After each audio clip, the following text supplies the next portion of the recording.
Hey everybody, Billy Ward here. Welcome to the Billy Ward podcast. I'm incredibly thrilled about today's episode. We have my good friend and Seton Hall Prep student, Matt Bocci, joining us. Matt, thanks so much for being here. Thanks for having me. It's a pleasure. One of the things that I love most about teaching is the blessing and the opportunity that I have as a teacher to witness the evolution of my students. I met Matt when he was a freshman in high school, and I've been incredibly blessed to witness his story of resilience over the past 10 plus years. And today Matt's here to share a little bit of his story, and my hope and my intention is that we learn about his resilience and we become a little bit more resilient ourselves. So Matty, why don't we just start off? Yeah. You just recently published a book called Sway, Yep. Based on your story. Congratulations on that. It's Thank you. pretty awesome. Yeah. You want to start off just for our audience, sharing a little bit about your story, and then we'll put some stuff out there, and then we'll go back and we'll get a little bit deeper. Sure. Yeah, I mean, my story was the typical story of growing up in like northern New Jersey. You know, for the most part, I grew up in a very great family, but my life changed dramatically when I lost my dad in 9/11 when I was 9 years old. And me being the oldest of four boys, I think it was kind of natural that I took this shift and this different approach with life. I really couldn't process or grieve in maybe a healthy way. Well, someone would like identify as being a healthy way. So it started off like, you know, throughout my late childhood into early adolescence, asking questions to my mom, my dad's brother, both individuals who spoke to my dad on the phone after the plane hit the North Tower, which is where my dad worked. And those questions became a little bit more direct and detailed, more specific, asking about things that maybe they heard in the background or my dad's voice and, you know, did he sound scared, things like that.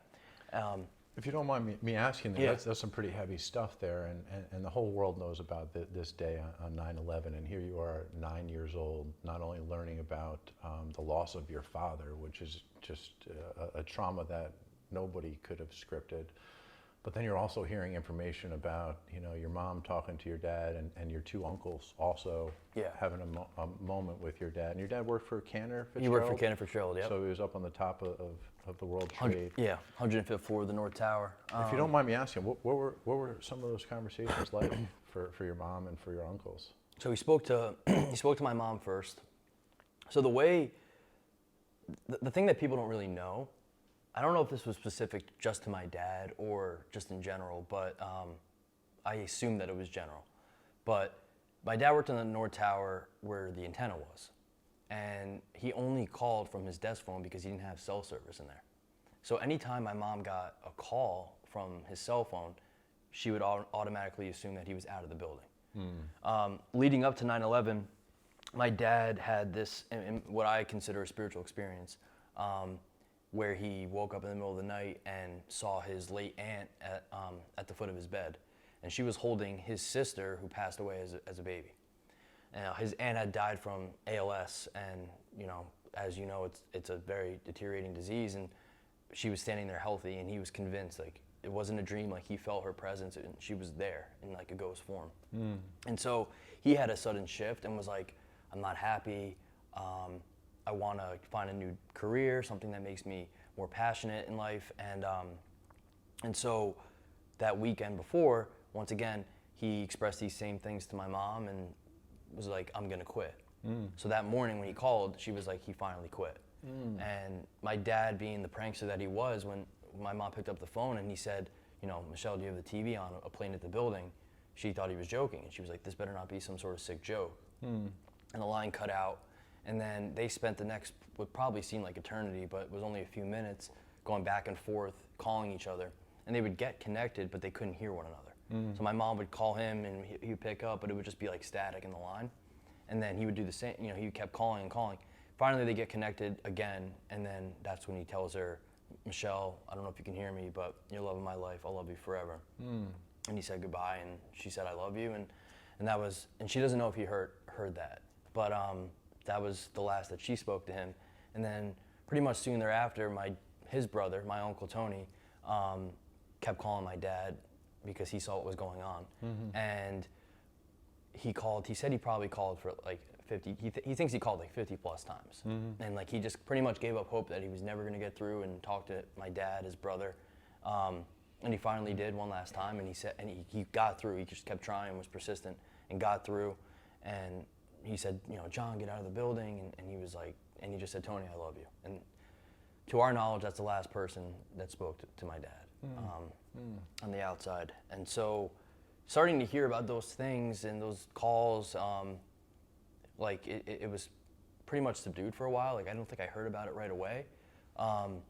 What I did witness was the TV, coming home from school and seeing what was going on and what happened, not knowing that it was like hours earlier, but seeing the planes and the collapse and all that stuff. And then in a couple clips, I saw people jumping to their deaths. And for whatever reason, that just resonated really powerfully with me. And it was something that I held on to just because I saw where they were coming from, and that being the floors that my dad was on. So there was just a lot of confusion, angst, and just like sadness that was kind of running through my body. And what you're saying, you were really, as a young man at that point in time, not only were you grieving the loss of your father and being the oldest of 4 young boys, but you were curious. You were curious. You wanted to know how it ended. Yeah, and I don't know why I was so fixated on that. I think that part of me wanted to know his last moments, and like, and almost in a way, in a philosophical way, I think I was like looking for myself, like trying to find myself and watching his final moments, like the type of person that he was, and maybe the type of person I would become. It was just something that was so curious to me that like my brothers or anyone else in my family didn't react this way. Friends of mine who lost their dads in 9/11, they didn't react this way. They didn't want to look at that stuff, but for whatever reason, I was like fascinated by it and wanted to like just engorge myself with it and find more and more different footage, different angles, like different pictures, right? And it just like almost like corrupted my mind. Like when I was in school, like that's all I thought about, and like the thought of like going home and looking at that stuff again and trying to figure it out. As you look back now, like how old are you now? 28. 28. As you look back now on your younger self, what do you think you were really looking for? I think in some way I was looking for peace. Like it's so, you can't compare death, right? You can't compare the way someone dies. But I think in some sort of adverse way that if my dad died from cancer or something, like that's it, right? Realistically, I'd be there for his final moments, see the disease taking over. But for my dad to, and like also, the world is not viewing it either, right? That's another thing. It was so sensationalized. It is so sensationalized that like people can simply search whatever they want about that day, and realistically, they're gonna find it. For me to look at that stuff, I'm looking at my dad's like gravesite, right? Like that's where he died, and essentially viewing those moments, his final moments, and anyone can see it. So part of that was, I don't know, was captivating to me. Yeah, interestingly enough, I was talking about with Rich, our first couple of podcasts, we had 2 women that suddenly lost a boyfriend and a husband. And similar to your story, you leave for school on that Tuesday morning, and your life changes in a matter of an hour. What was that like for you, dude? Like going home and getting out of school and just like, how do you begin to even process that as a 9-year-old? I think my mom went about it in the right way. Yeah. I'm not judging what other parents did, but she kept us in school.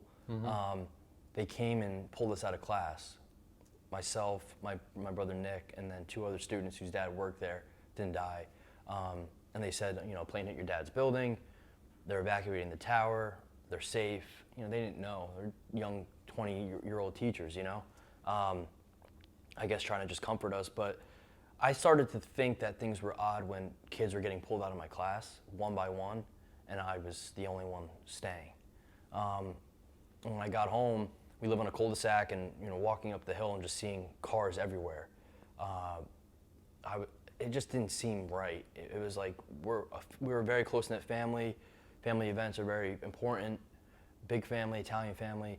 So just being around family was always something I welcomed. But then like seeing this was like almost, it just brought some sort of weird negative vibe. And then coming in the house and walking in the hall and like seeing like all these people like crying on the phone, like it was pretty hard to process as a 9-year-old kid, like what is actually going on here? You know, like clearly like he's not here, my dad, like he's not here, then maybe they haven't found him. Started hearing things like, you know, we got to call the hospital to see if maybe like he got out, or maybe he survived the collapse and something hit his head and he can't remember, right? He can't remember who he is. So those are the things that I latched onto. And I was like, okay, like maybe he doesn't know where, maybe he thinks he's someone else. Or there was just so much naiveness, I guess, but But it sounds like there was like a sliver of hope still. there was still a sliver of hope. Because Yeah. there was so much unknown for so many people at that moment in time. And then when was the news official for you guys? A week later. A week later. Exactly a week later. They found him that Friday, and then they came and told us a week later. And so for us, like that, you know, even to this day, that's something a lot of people didn't have. So I definitely hold true to that, and I'm grateful for that, and to a degree. But you know, to know that they found him so quickly was it just made things like more real. You know, because that hope was gone. You know. You know, we're talking so much about your dad's death. Maybe we just spend a minute just. I know from knowing you that your dad was a really good dude. Yeah. And maybe just if you could just share what it was like for you as a young man having him as a father. Yeah, I mean, you know, something I thought about 5 years ago on the date of 9/11 was the fact that I was grateful to have him for 9 years. You know, because he was that good of a person. He was the epitome of a father. And I think that people could see the love that he had for his family in his eyes. Like, he really loves his family, and he just he was a humble person too. You know, he's a really humble person. Like, that's something that I always like to admire, because not only that, but he was just very he wasn't scared. You know, so those are the things that I think about now, right? I think about the way he lived his life, and he was always told no, he couldn't do this, he couldn't do that, and he always tried to prove people wrong, and he did for a lot of the things that he was told no, he did it. Be successful on Wall Street, he did it. And so that's how I'm trying to live my life. That's how I'm trying to remember him too, which is the complete opposite of the way I lived the majority of my life. You know, literally this year, you know, with everything coming out with the book, and it was the same week and all that, it was so interesting that on 9/11, it was probably the first time that I could remember, if ever, that we celebrated his life. You know, it wasn't a sad day. It wasn't. I mean, it's sad, but it was different. You know, we got to really appreciate the person he was. And I love that. he was 38 years old, but he left a mark on people in a short period of time. So. You know, the one thing you mentioned about your dad is this quality of this fearlessness, you know, and I don't know if people are without fear, but I think people have practice and they get good at doing things afraid. And one of the things that I see in you, right, in your story, and especially where you've been and where you've come to now, is this courage, right, to face yourself, to look in the mirror and say, who am I and who I want to be. And you know, I just was watching Brene Brown's TED Talk on vulnerability and courage, as she defines it, as you know, the ability to share our whole heart with and our whole story with our whole heart. Right. And one of the reasons I wanted to have you here today is just because I've seen so much resilience and so much courage in you in saying, hey, here's my story, here I am. And this is what I've been through, and these are the things that I've done to kind of get myself back to a place of, you know, living a real high quality of life.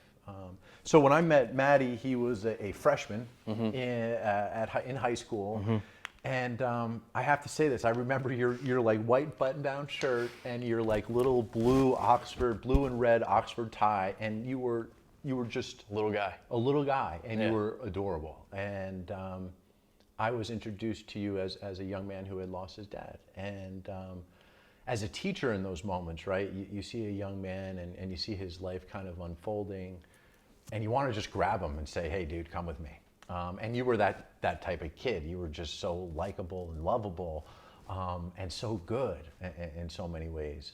So what unfolded for you next? You lost your father, Right. and there's that trauma and this idea of processing and being curious about finding out the truth of what happened. Yeah, and that's, you know, I guess now with telling my story, the courage, I guess, because when I was at the prep, you know, freshman year, it's like I was suffering deeply inside, and it seemed that no one really could understand, or I felt like I had no one to turn to, really. Like, I was very close with you, I still am, and like talking to you about certain things, there was things that I felt I couldn't say. You know, I remember just being in class, like theology class, and like saying things about, hearing classmates of mine talk about 9/11 and their reaction on things and what they thought, and just thinking like, this is how people are always going to view me, is like this kid that was affected by that. And so, yeah, I was very, very curious and became really inquisitive, and I was like, I gotta figure this out. So what I began doing was like asking my mom more and more, and then she started to put an end to that. She didn't want to talk about 9/11 in that way. She didn't want to talk about whether or not she thought my dad jumped, which is what the thought process in my mind was. And so I went to more and more family members, and then, you know, an uncle through marriage, you know, exploited that vulnerability of mine and ended up sexually abusing me. And so while I was at the prep, I was a freshman when it happened, I just felt afraid, all right? Fear just completely riddled my body. I was like, if I come forward about this, no one's gonna look at me the same. I go to an all-boys Catholic prep school. Like, this happened to me. I'm the oldest of 4 boys. If I can allow this to happen to me, how can I prevent it from happening to my brothers? That was one thought process. And then also, I was like, all these kids are gonna make fun of me. How can I like be honest about this? Like, teachers are gonna look at me weird. So instead, what I did was say nothing, and I kept it a secret. And I started experimenting with, you know, drugs and alcohol in high school. It was like recreational at first, but then as time went on and I got to college, that's when I really descended down a path of drug addiction. Before we kind of get into there, Yeah. if you went back and you were able to have a conversation with your freshman self, you know, there you are in your white shirt and your little tie, and you were able to talk to yourself as you are now as a young man, what would you say to? I would just try to comfort myself, you know, and just say that it's okay to feel the things you're feeling, you know, because I think that I think it was so easy to just want to bottle things up and like put on this facade that I was okay, and so I didn't want to allow myself to be vulnerable. And even though I was pretty open with a lot of people, there was a lot of people I wasn't, you know, and so I kept things. I just was kind of guarded off to a degree. And there was a part of your story with the sexual abuse that you would just keep totally to yourself. Exactly. And so, you know, I had to go through my journey, and it wasn't an easy one. It was definitely filled with suffering, but I had to go through it to get to where I am today. And now I'm obviously very vocal about it, and you know, try to help people that have gone through similar experiences, because I think especially with like men, young men going through something like that, because it's more common than we know or that we talk about. With women, it's very much addressed, but with men, it's kind of this like, you know, you can't talk about that. Like that's, you're looked at as weak, you know. And when you go to a school that's filled with, you know, sports culture and just the masculinity aspect of it in general, it's pretty easy to just be like, all right, I'm gonna keep this to myself. And even just like other things too. Like I know friends of mine and other kids that I went to school with that suffered with other emotions, and like people didn't want to talk about that type of stuff because you know you'll be judged or you're looked at as weak or, you know, insecure. Like, why are you feeling this way? Why can't you just be like every other kid? You know? And so that's where I look at the difference now, how I live my life and how honest I am about it. versus back then. So I hear you also saying that maybe if you could go back and talk to your younger self, you would just say, be honest. Yeah. Share this secret or this story with somebody. Because as time went on, I mean, there was so many moments that I wanted to come out about it and be upfront about it, you know, and I just I would think of all in my mind, what I thought were going to be repercussions of what happened, and then People shoot that running away, people seeing you as being the kid that was sexually abused. Right, I already had this like stigma of being a 9/11 kid, and I was like, I don't want to add something to the mix, which is, you know, I felt that I would be identified that way, or not that people would make fun of me necessarily, although that definitely was crossing my mind, but more so, people would just like pity me, you know, because like it got to a point where even in school, like I talk about 9/11 and stuff, but like I felt people just like felt bad for me, which is what I didn't want. Like I didn't want people to be friends with me because they felt bad, or I didn't want people to, you know, I didn't want to play like on a sports team because the coach felt bad for me and wanted to give me a shot, you know? I wanted to feel like I belonged and that people accepted me for who I am, and not, you know, have some sort of like motive for it. Yeah, you know, I think that's something we all want, right? Yeah. You know, Yeah. to be loved and for who we are, and, Yeah. and to have like this sense of belonging. And so that secrecy and kind of holding on to that all by yourself led you to kind of experimenting a little bit and just numbing out. That's exactly what happened, and it was so easy then after a while to, you know, why feel grief, sadness, shame, guilt when I can just numb the pain by, you know, doing a drug, and that's what I did. And I don't have to go into the details, but that's exactly what I did, you know, and that was another thing that I tried to keep secret, and I eventually came forward about that to you, and kind of just like exposed myself for what I was going through. Came forward About the drugs and stuff. Yeah. And then eventually I came, you know, we can get to that in a little, but. Yeah, let me just ask you this. For somebody who is suffering from pain, from a sudden loss, or this idea of trying to avoid this topic of vulnerability, all that you've learned, you know, in your journey, somebody who might be at the precipice of kind of going from, you know, smoking a little pot and having a few beers to going into some harder drugs in some places, what would you say to that person, like before they take that step? Well, I mean, I think that it's so easy to dissuade like the dare talks, you know, like, oh, like pot's a gateway drug, that's BS. Like, you know, to a degree, do I agree with that? Maybe, but also I think that people want more in life. And that's something that I felt like I always wanted more. It didn't matter what it was either. It was like money or girls or, you know, being popular or something. I just like, I wanted, if I had 10 friends, I wanted 20. Like there was never, I just wanted everything in excess. So I think that, you know, it's easy for people to go through high school and kind of just like fit into the norm and not really look to experiment. And then as they have a little bit more freedom, they like want to try things. And it's okay not to want to try things. It's okay to be normal. And in my mind, normal in the sense of you don't have to worry about what other people think of you, you know? And I think that it's easy for people to kind of give into that peer pressure. Because of their want and their desire to belong. That and this false idea that I have to hold the red cup at the party so that I belong. Or you look like a loser if you're drinking a water at the party instead of, you know. I also think that kids, especially like, you know, teenagers, are afraid to say, maybe I am doing this too much. You know, like if they say to their friends, like maybe this is becoming a problem, like then their friends are gonna maybe flip it, like, oh no, you're not bad, you're fine. Like you're just smoking maybe a little too much weed, like that's okay. It's easy to kind of downplay it, I think.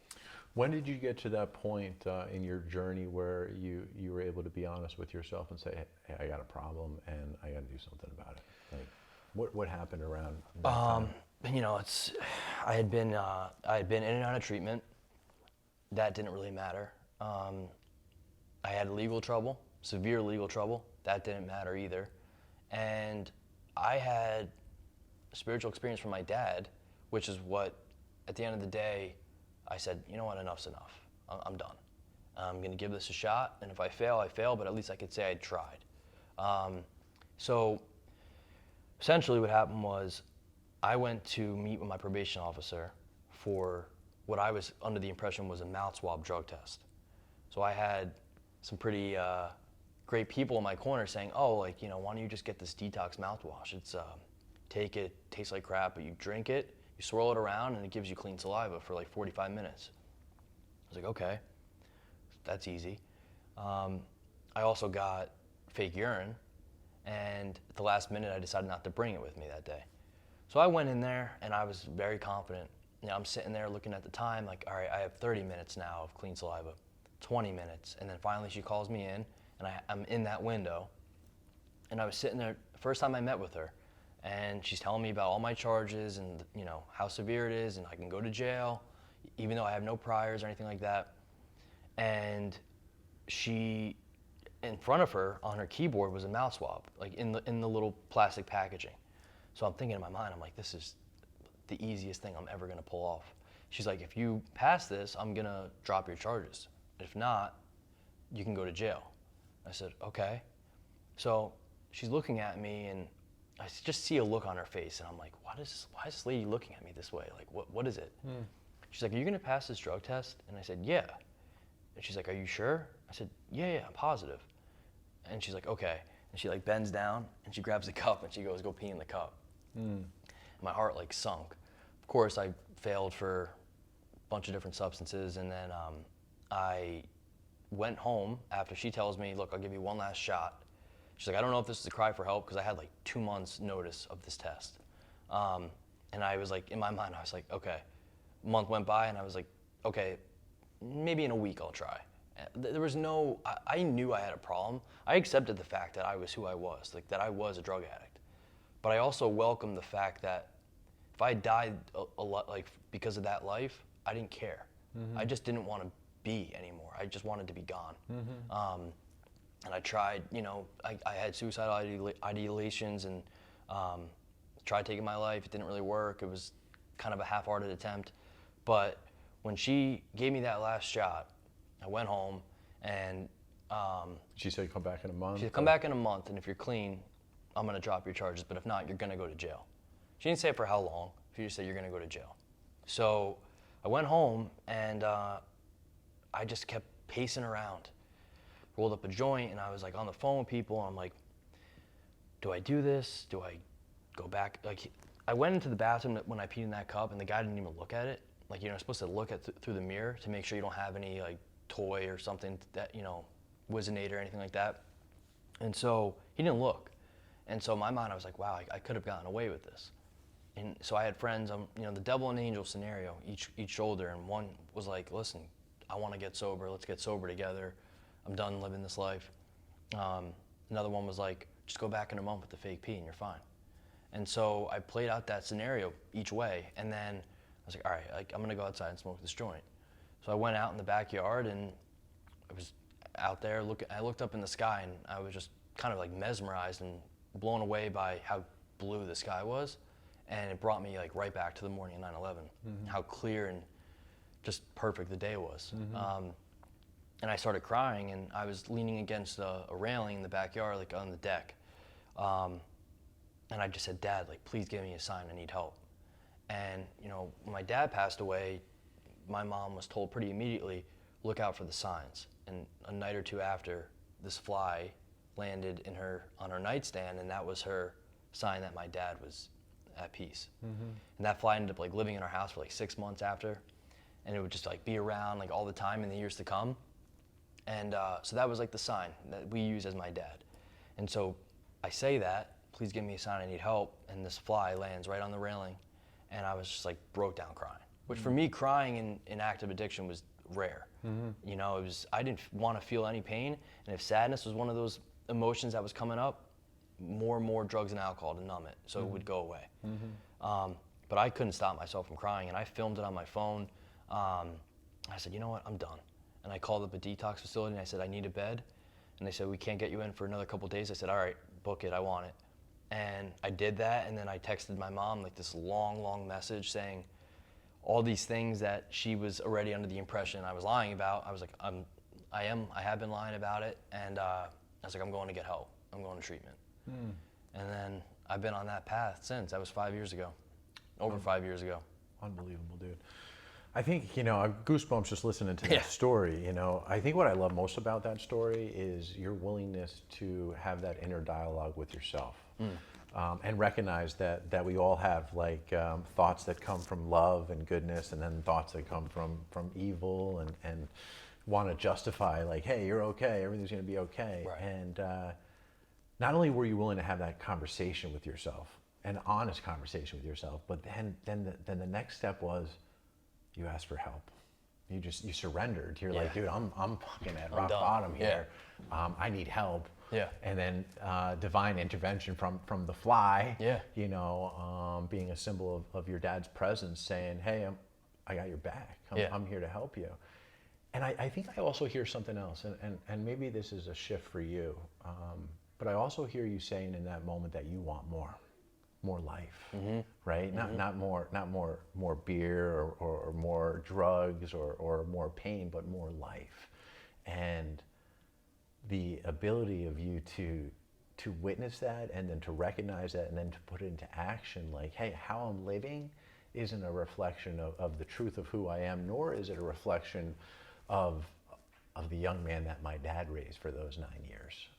And so those are really imperative steps, you know, recognizing what's going on inside, having the willingness to have that conversation, but then reach out for help.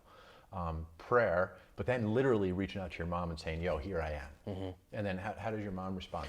Well, she was really proud in that moment, and then I went through the detox, and in the years prior when I went, I was able to manipulate my way to not go to rehab. And at this time, I was like, if I could live in this detox facility for 30 days, I'll do it. It was like a great place. I love the people there. I had to go to a rehab, and I was like envisioning, you know, Florida, beautiful women, acupuncture, massages, all yoga, the whole nine. Living on the beach, and my insurance like didn't cover out of state, and so I had to go to this place in South Jersey, and it saved my life. But when I went there, I once again got into one of those crossroad positions. By the end of my stay, my mom was like, I want you to get more treatment. And so the idea of going to this sober house, this sober facility in New Hampshire came about. And had I not gone, that was another moment where like we were sitting outside, my mom and I was like, I'm not going. I was like guilt tripping her. I was like, I am not going, I'm coming home. And she saw the fly behind me, flew away, and then I said, you know what, I'll go. And I don't know what it was that kind of like came over me that said, just do it. I was like trying to like make excuses. Oh, I had this job, which I wasn't getting paid. I was like, basically like I had to like pass all these exams in order to get paid. I had nothing waiting for me. I had literally nothing. But I came up with all these reasons why I thought that I didn't need more. So I gave in and I went. And I know now, looking back, if I never went, there's a good chance I would not be alive today, for starters. I don't think I would have maintained my sobriety, that's for sure. I just hadn't really evaluated myself and had this growth of knowing who I am and the things I need to do in order to make myself better. Because for me, kicking the drugs and the drink, that's not the easiest part. It's easier than doing that deeper dig and like really looking into your heart and your soul and being like, I gotta like come out about all this stuff that I did and make it right. And that's where I've seen the most growth in my life, is being honest and acknowledging I'm not a perfect person, but I'm trying to live a better life today. And it's not easy. What was that dig? I think what you just said there, like, you know, it's incredibly hard to kick the drink or the drugs, but what's underneath there, the dig deep, is really where the work lies. Because why? Yeah. Right? Not every single kid who loses a parent, 9/11 or in general, turns to drugs and alcohol to cope. Not every single person who was sexually abused does that too, right? So, but what made me, why am I doing that? Why am I programmed the way I am, where I look for substances to kind of melt away the emotions and not feel? And so, you know, it wasn't, I for so many years, and this is sort of a spiritual, you know, AA also approach, where I don't blame what happened to me as the reasons why I did what I did. Because I look at like my brothers too. Like my brothers are not who I am, right? They didn't suffer the way I suffered. And just like many other people I know didn't go through the pain and suffering I did to get to where they are today. So, but there's something in me where I just hate the person I am essentially. And I just am not comfortable in my own skin. And to not feel anything is better than feeling something. And that's the way I used to live. Now, I embrace those emotions, right? So, I think that's just an incredibly honest statement that you just said. This idea that at the core, a lot of us hate ourselves, or we don't accept ourselves for who we are, and we spend a lot of time beating ourselves up. And for me, in my experience in counseling and working with students and adults, that idea of just not being good enough is not being strong enough, not being smart enough, rich enough, athletic enough. That is just at the core of this relationship with ourself. And a lot of us, including myself at times, suffer from this self-doubt that we create all on our own from the conversations that we're having in our heads with ourselves. yeah, I mean, it's completely accurate. I think that, you know, for me with telling my story too, there were so many times I questioned whether or not I had a compelling enough story, or would people listen or be receptive to it. Would they judge me, right? Because I was like, if I start coming, if my book's out there, anyone can read it. Everyone pretty much can know I laid everything out there. No pun intended, an open book. Like literally everything in my life that I went through, mostly, but all the big events are there for everyone to read and hear and make their own conclusions. So I think the difference with sobriety for me has been, I don't hate myself the way I used to, but it's also trying to love myself for who I am, because I can't change the past. I can't change the things I did. I can't, you know, change the things I did that harm people, but I can try to make them right today, which is what I strive to do. And, you know, if I can help someone along the way by telling my story and saying, look, you can overcome these adversities. You don't have to feel ashamed. You don't have to cope the way I did, or use substance to cope, because it works only temporarily, if it works at all. There's some significance there in terms of only the temporary relief.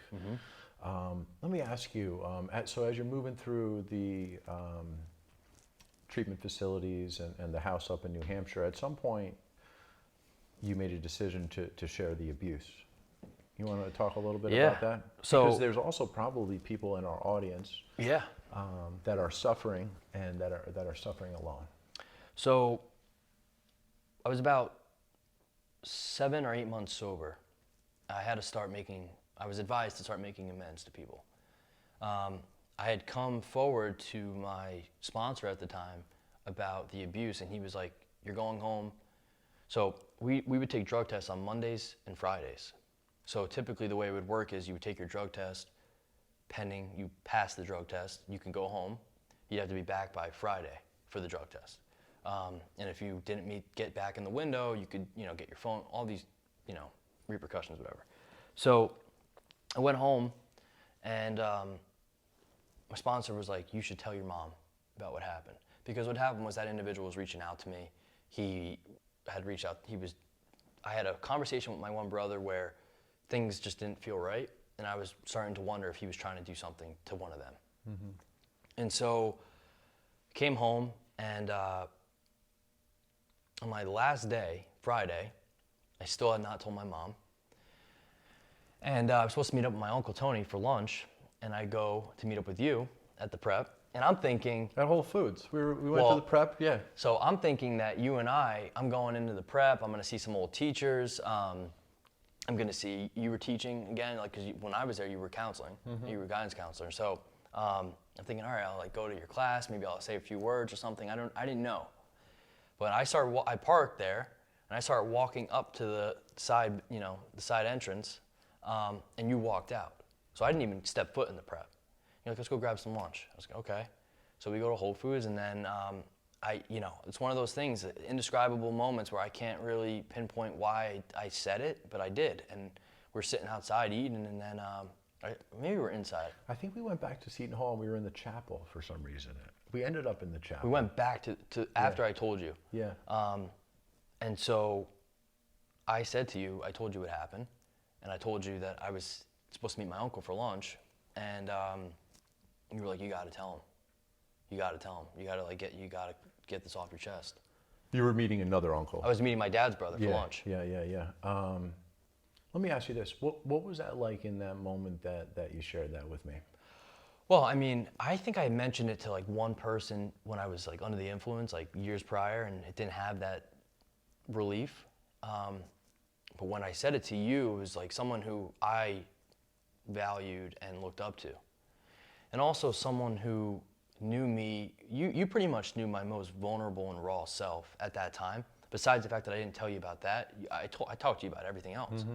So to know me at that time, especially when it was like going on, I think it had this like cathartic, just full circle meaning to me, because I was suffering so many times, like sitting in your office drinking tea, not wanting to go to class, and just like wanting to, hopefully like you'll write me a note so I can like not have to go. And then, and for me to just get it off my chest to you, like there's times I think that I wanted to say something back then, but I just couldn't, I didn't have the courage back then to do it. And at that moment when I said it, it just came out of me, and it was like a complete release. And I just felt like a weight was literally lifted off my shoulders, like finally saying it out loud to someone. Because like saying it to my sponsor and like going through the steps, like, in that moment, it felt good to do it, but to say it to someone who has known me for years, knew of all my struggles and everything that I kind of let the public in on.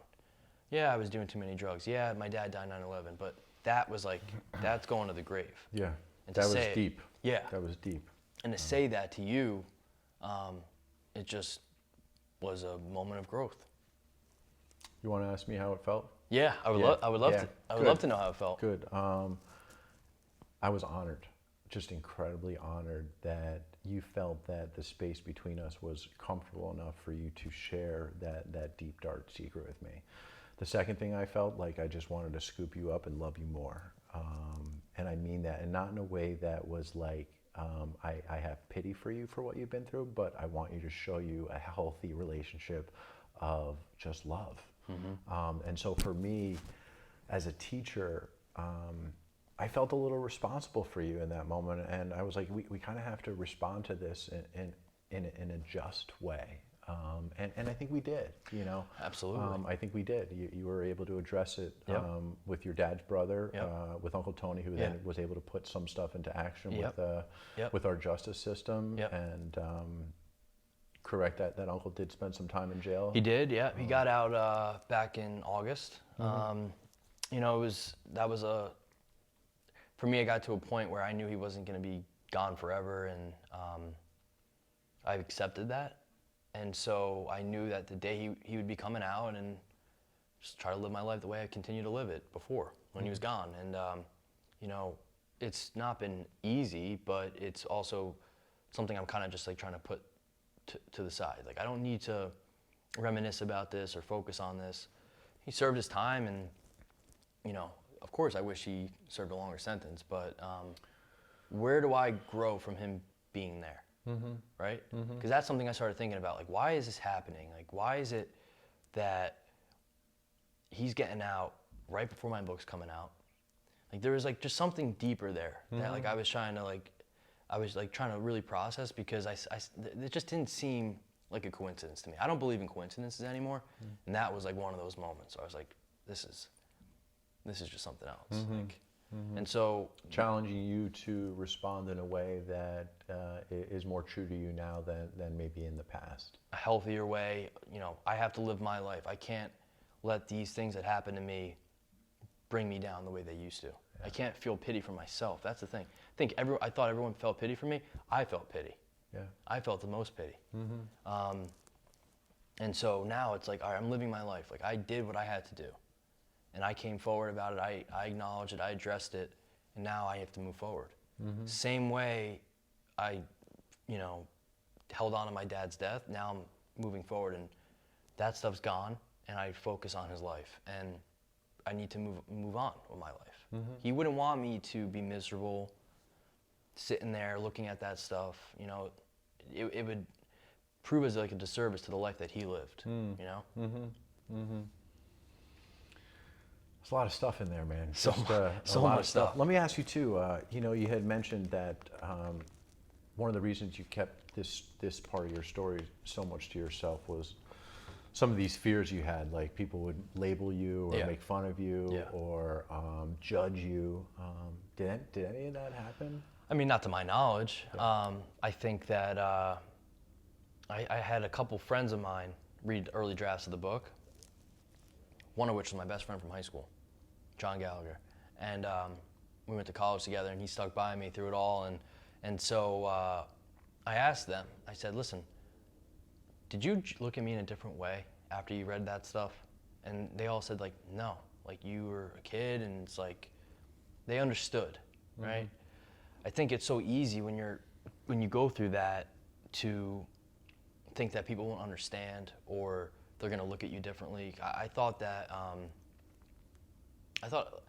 like, you know, I was 26 years old at that point, maybe 27. I'm like, people are gonna like make fun of me. Like, we're not like kids. Like, it's people suffer and go through things, but the real, in my opinion, like the real sign of like a man is like addressing those things. Where people may look at you as weak, or you think like weakness is associated with it, like coming forward about it and like facing it head on with a courageous manner, that's where like, that's the real bravery. And that's like the thing that I didn't really understand back then. Because now it's people are telling me your story, so it embodies resilience and inspiration, and those are great to hear, but to think of my story as that, when I was going through it, I never would picture that, you know? That wouldn't be something I would think of. So I hear you also saying that if somebody is suffering or going through a similar story, immediately, one, find somebody you love and trust and tell them, and get it off your chest, because you don't have to go through this alone. No. Yeah. No, I mean, and that it doesn't matter, you know, if you're going through mental health issues, you know, any sort of abuse, like, you know, you find the people that truly love you for who you are not gonna second guess or judge you in any way. They're just gonna, like you were saying, how you felt when I told you that you loved me more.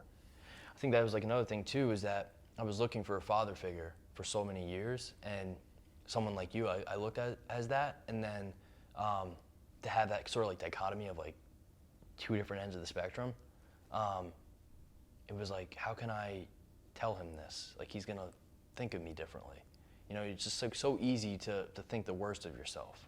You start to project all these ideas that you think are true onto what other people are thinking and saying, like, you're a magician, like, you know what everyone else is thinking and gonna do, and you're not alone in this idea of being a magician, right? All of us at some point in time in our journeys think we can read minds, and we make assumptions about what other people are thinking or doing. I love what Don Miguel Ruiz says about assumptions. You know, what other people say or do is a projection of their own reality, not yours. And yet we take our inner reality and we put it on everyone else. I know what Matt's thinking, I know what Rich is thinking, I know what the audience is thinking. And more often than not, these assumptions are going to fail us.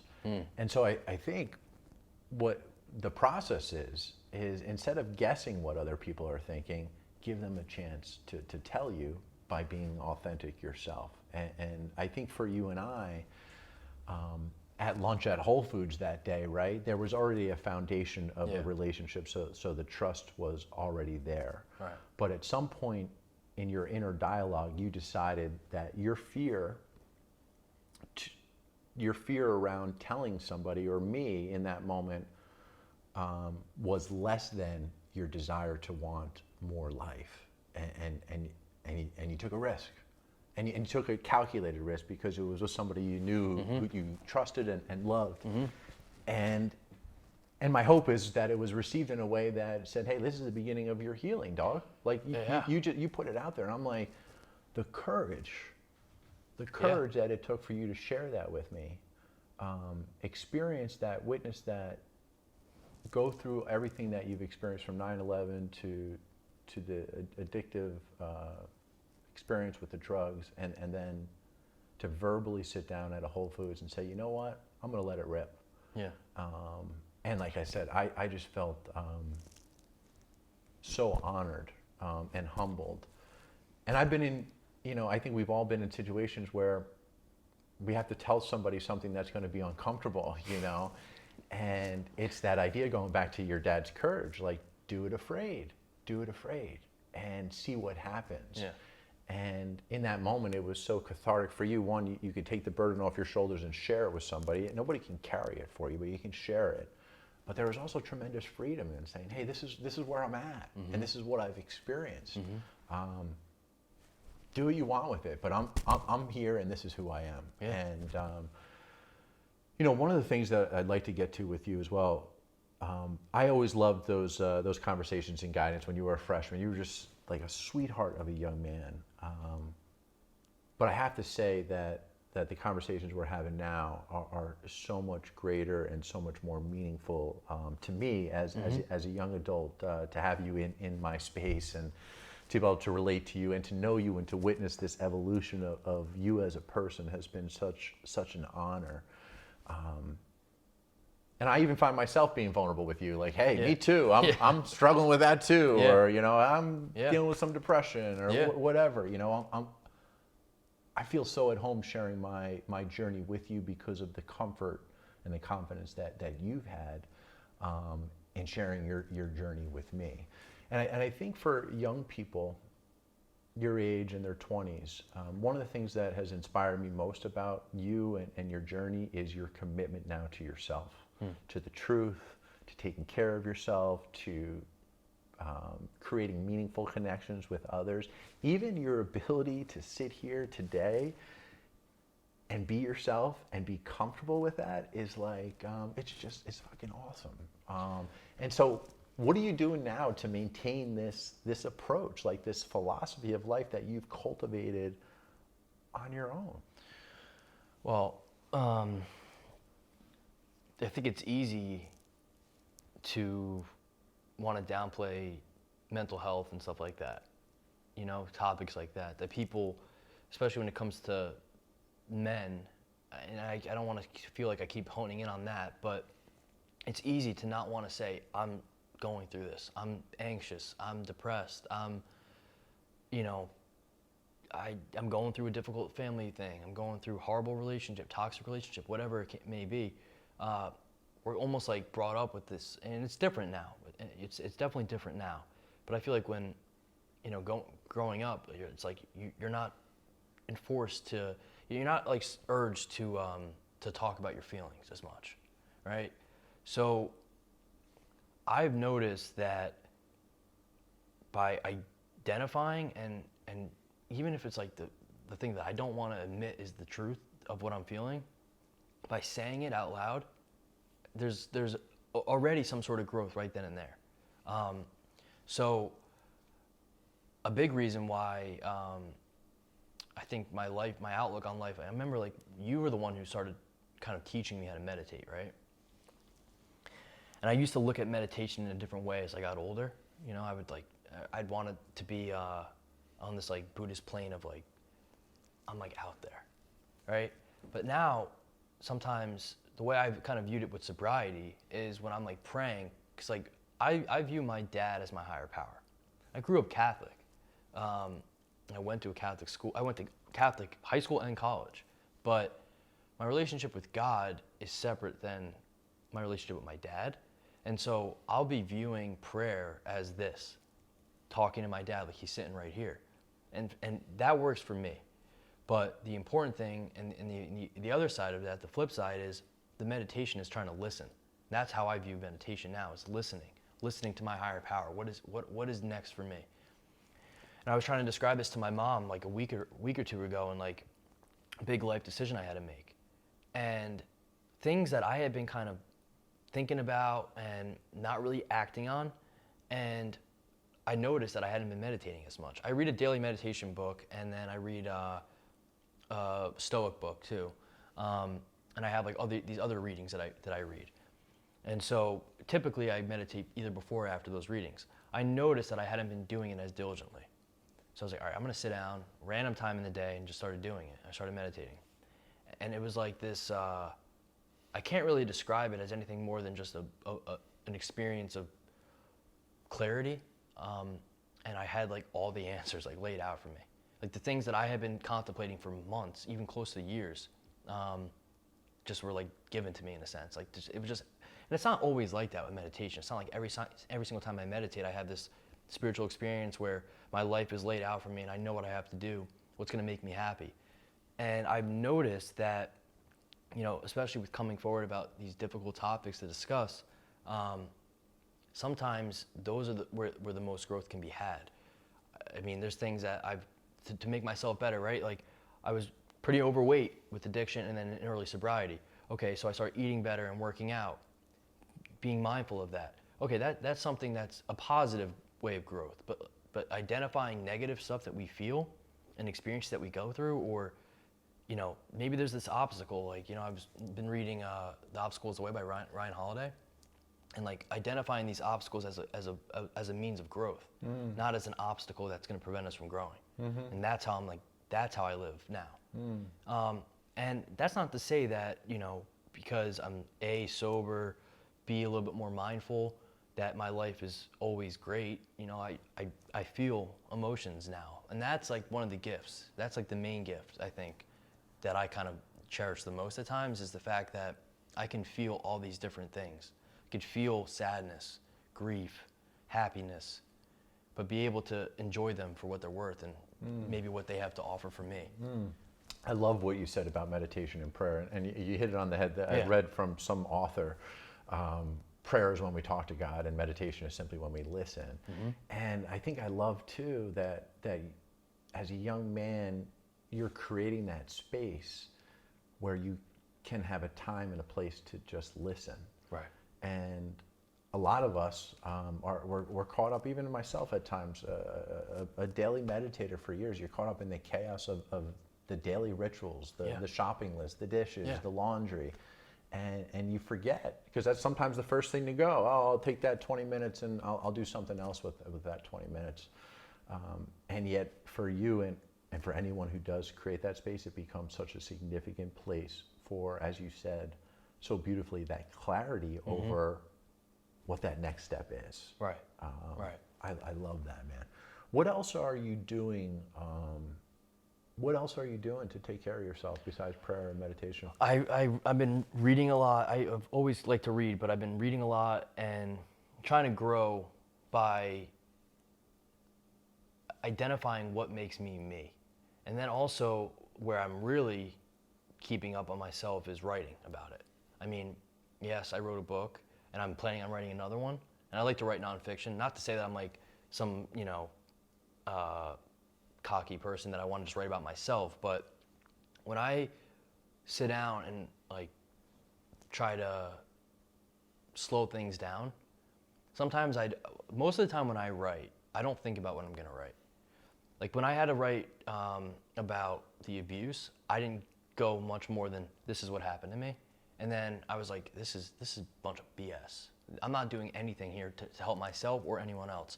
And then I had people start telling me like, I think you need to be a little bit more vulnerable. And I was like, well, I already am vulnerable. I said that this happened to me. I identified all of this. I said it. I verbalized it. No, you really need to like get it out.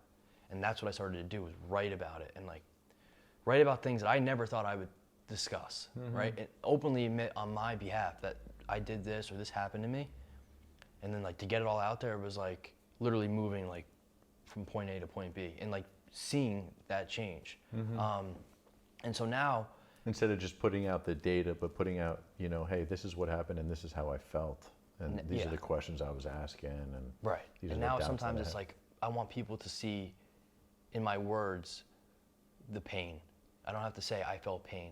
They can feel it from what they read. And that's another thing too, is, you know, I kind of embrace, you know, we were talking about like depression and stuff, like embracing like low periods in my life where it's so easy to just want to like kind of like tune everything out and, all right, I'm just gonna watch TV all day, or I'm just gonna like do this, do that. Now it's like, like sometimes for me, it's like I journal a lot. That's what I did as a kid. But sometimes like I have to go like the old school method of just literally taking a piece of paper, pen and paper, and just writing it out. And literally just saying like, I feel like crap today, but that's okay, right? Because life isn't supposed to be butterflies and sunshine all the time. Like, you know, like that's where I'm starting to see like the real me is being able to like embrace those moments and like take them for what they're worth. Instead of being like, oh, I don't want to feel that. I just want to feel happy again. Yeah. You Yeah, know? no, you know, I find myself just sitting here being so in awe of the wisdom, you know, just coming from you, from within you, from a real deep place of knowing and an awareness just way beyond your age. And I have to look at your story and say, this is somebody who is willing just to face himself and say, who am I and how do I want to live and how do I want to carry on? I remember like 8 years ago, I remember exactly where I was. I was standing on my front lawn. It was like a summer night. Sun was just going down. It was like probably like 7:30, 8 o'clock at night. And I texted you earlier in the day and I said, hey, listen, I need to talk to you about something. Can we talk later? And we talked on the phone and I was like, listen, I've been doing like a little too many pills. Like I've been doing like dabbling a lot with painkillers and stuff. And you were like, listen, I get it. And like told me stories of people that you knew who had gone through similar experiences. And getting that off my chest was important because I was like starting to like actually say like, maybe I am doing this too much. But it was the fact that I started to think about like a little bit more like why I was doing that. Like that was like almost like an easier topic for me to talk about with you. Because it's like, all right, like he's not gonna judge me for this. Like why would he judge me for that? But then it's like when I talk about, you know, the pain that I would feel by looking at some of those pictures of 9/11 or stuff, and then like, or like the abuse, it's like, well, he's gonna judge me for that. It's like, in some ways, you sort of characterize like what you think someone's gonna embrace and what they're not. You were saying like, why don't you just let them tell you how they're feeling when you tell them that? Because you were like, one of the first people I told about that. And then, when I got sober, you know, I was like, hey, listen, I'm sober now and whatever, like actually doing this, and that was 3 years later. And you know, and then like all the other things started to come out, you know. You mentioned in the relationship you have with yourself that you're reading a lot, different authors and books and meditation pieces, really in an effort to discover the truth of who you are. Can you tell our audience a little bit about that process? Because it's an impressive one that you're committed to, and it seems like a lot of wisdom is being extrapolated from that process for you. Well, I grew up, you know, in a world where it's like you need to start a family. You need to be able to provide for that family, and the way you're going to provide for that family is becoming a doctor, working in finance, maybe a lawyer. You know, these key jobs that people view. And I grew up never really wanting that, but almost being kind of pushed towards it. And it's something that I look at my dad's death, and the lesson from that, one of the biggest lessons from that is how he was a man of faith, right? Something actually I don't think I really talk about that much is that he was really a man of faith. He was very passionate about his faith and his religion. And I think maybe he would have wanted to like maybe shift to something like that.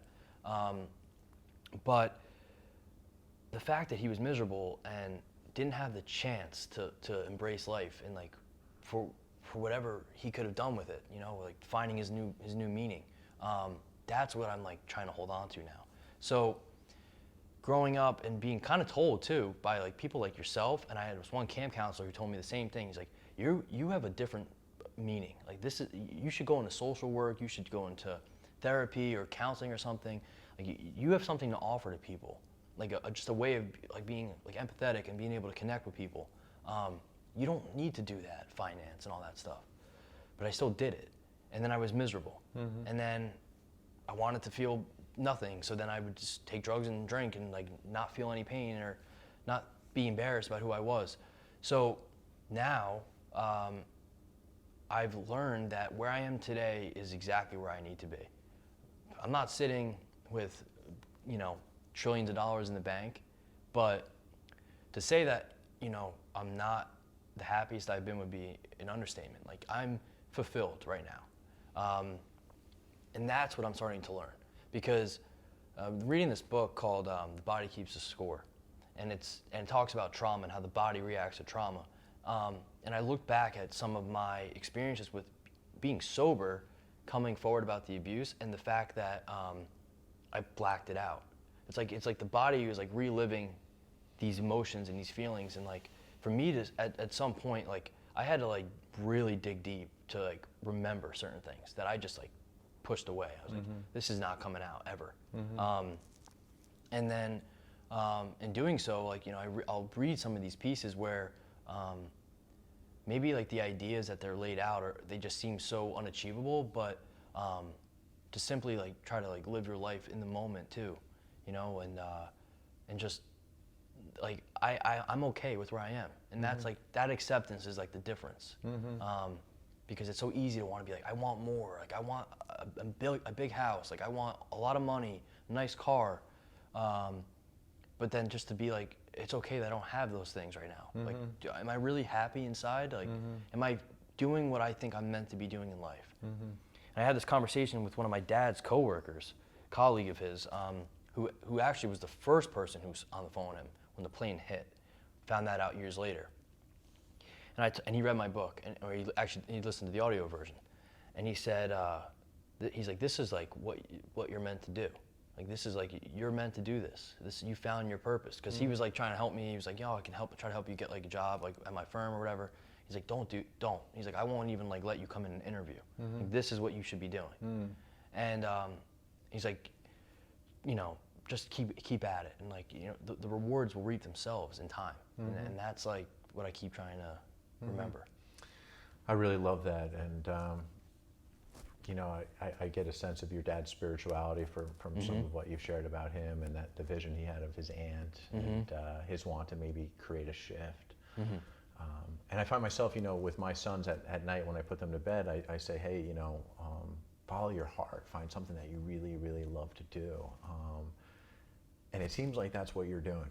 You're following your heart, and it's really attractive because it's authentic to who you are. Yeah. And also for a young man to cultivate this space for studying himself by studying other people. And I think that's part of our human experience, right? The more courageous we are in sharing who we are, the more opportunities we're going to have to grow together in all of this. One of the things I also, just before we kind of cut out here, your ability to communicate is, it's through the roof. Where does that come from? Like, what's going on there? Like, your ability to communicate where you're at, wherever you're at, it's enjoyable to be around and talk about, an easy person to talk about. And also, I find myself, like, when you come around, like, the fences just go down. Like, I don't know what we're going to talk about, but I know one thing, that we're going to be authentic, and we're going to be honest, and we're going to be truthful. And it's just easy, and it's real, and it's deep, and like, even just walking into the apartment in the hallway, we'll dive right in. We're talking about like just real stuff. Like, where does that come from for you? I'll be honest, like I don't know. It's like it's almost natural. I've always been very vocal, but then I start to realize.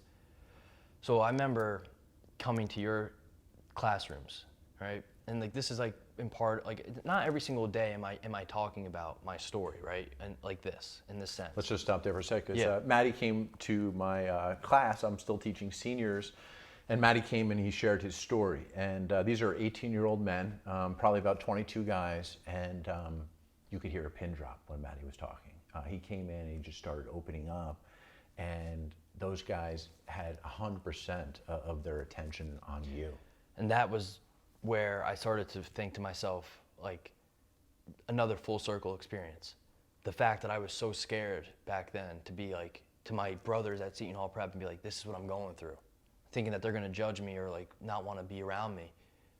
These kids who didn't even know me welcomed me with open arms. Like, and that was another thing where I was like so afraid. I'm like, I looked to you at one point and I said, should I tell them all like about everything? And you're like, whatever you want. And I told these kids that I've never met before my whole entire story. Like, I'm laying out here, and you know, for some of them to acknowledge some of that stuff to me in those letters and stuff, I mean, that was powerful, because that to me is like, wow, like, all right, maybe this is meaningful. But at the end of the day, this is something I've sort of like stayed true to, whether I'm in a meeting or, you know, at a school or something like that.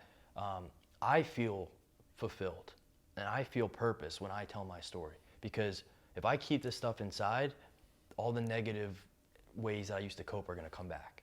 So it's important for me as a person now, in order to continue to live this life, to acknowledge these things and to talk about it, and really to summarize and say that it's okay, because we're really, you know, and I can be really introverted as a person, but I think it's easy for us to not want to face these things, you know? And so when it's just an added bonus when people are also getting something out of what I have to say, because then it's like, okay, I felt good inside by doing that and talking about it, but the fact that someone else could feel something, it makes me feel even better. And you know, we're here to connect, right? Yeah. And I think in that classroom, what happened is here you opened up, and those kids felt that you were so accessible that they couldn't not connect with you. And then Maddie's talking about the boys wanted to respond to Maddie, and so they suggested that we write him letters. And again, these are 18-year-old high school male students, basically writing letters of affirmation back to Maddie after he shared his story with them, which was incredibly powerful, but also powerful that these 18-year-old guys could receive it and say, we're going to volley it back to you and say, hey man, we love you, and we appreciate you sharing your story, and we're inspired. We're inspired by it. And then it was like, all right, so once again, like, this is where my insecurity comes out, right? I'm like, oh, maybe, like, you know, Billy would like had them do that, or like whatever, and I'm like, these kids don't really mean what they said to me. And then I'm at the gym, Lifetime in Forum Park. Coincidence? Yeah, right? And I see 3 of these kids, and I'm like, one kid that I remember just eyeing in on, like, you know, the entire time I was speaking, he was glued to me. And he came up to me in front of his friends and was like, and like introduced himself, and we started talking. I was like, all right, like, I really did do something good here. Because like, this kid doesn't have to come up to me. He could see who I am and avoid it, and not want to like come up to me and say, Absolutely. you know, but he was like, I really appreciate what you had to say. And you know, in that gym, right, for him, that young man, psychologically, he thought about saying hello to you a couple times before he actually did. Yeah, he probably, and that's the right? thing, he's probably more afraid of me than I am of him. Most definitely. And that's like but also for him to get over that and do it afraid and go over, and then for you to be affirmed, and then there's that human connection again, that is a result of people having that courage to share their story. Yeah. I couldn't think of a better idea to end on. It's just, I feel just indebted to you for the experience that I've had with you. Just our relationship goes way beyond teacher and student, and it's just what a privilege it is to witness where you are now, and what a joy it is to be around you. And I can't thank you enough for sharing all these nuggets of wisdom and awareness with our audience. Thank you. Ladies and gentlemen, thank you so much for being here. Thank you. This is the Billy Ward Podcast. Peace and love.